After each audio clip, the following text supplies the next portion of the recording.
Just a few meters from St. Peter's Square is the Museum of the Popes, a papal treasure chest of over 500 objects, 800 autographed documents, 12,000 books, and 17,000 photographs.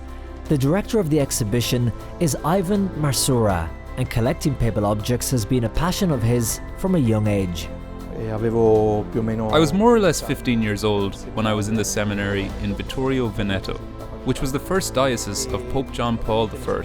So obviously I was very interested in his life and his papacy. So from there, the passion began, and I started to collect these objects. Ivan tries to collect anything connected with the popes in the hope of preserving the objects in one place.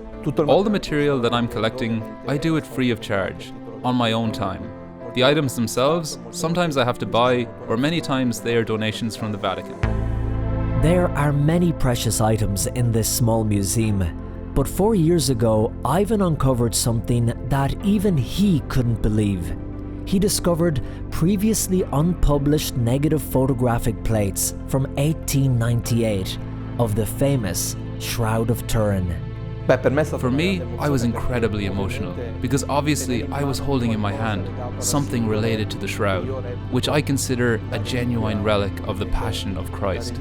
So for me, it brought so much emotion. In fact, what's even more amazing is that not only did I find the photographic plates, but also the documentation related to these plates, which showed them to be authentic. That was amazing. The documents state that these pictures were taken by Lieutenant Felice Fino, who at the time was in charge of running the cathedral in Turin, where the shroud was kept and exposed. The exhibit also displays some relics of the Passion, including a fragment of the Shroud of Turin, a fragment of a thorn, and the blood of Christ. And using advanced computer mapping and 3D animation, scientists were able to recreate what they believe was the position Jesus was in when covered by the shroud. And in the center of the museum, they have built a sculpture to match this. Here we can see the rigorous work done by the sculptor Sergio Rodella, who for the first time was able to give shape to the images of the shroud.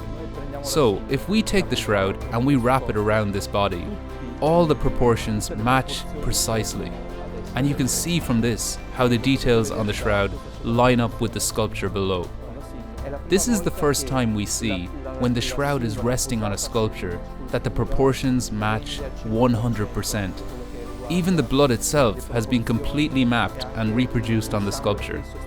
For Ivan, the work he does gives him passion and energy, but it also reaffirms and strengthens his faith. I think that when one finds oneself in front of the mystery, contemplating the mystery of the death and resurrection of Christ, and obviously being in front of the shroud, it really creates a strong feeling and emotion within you.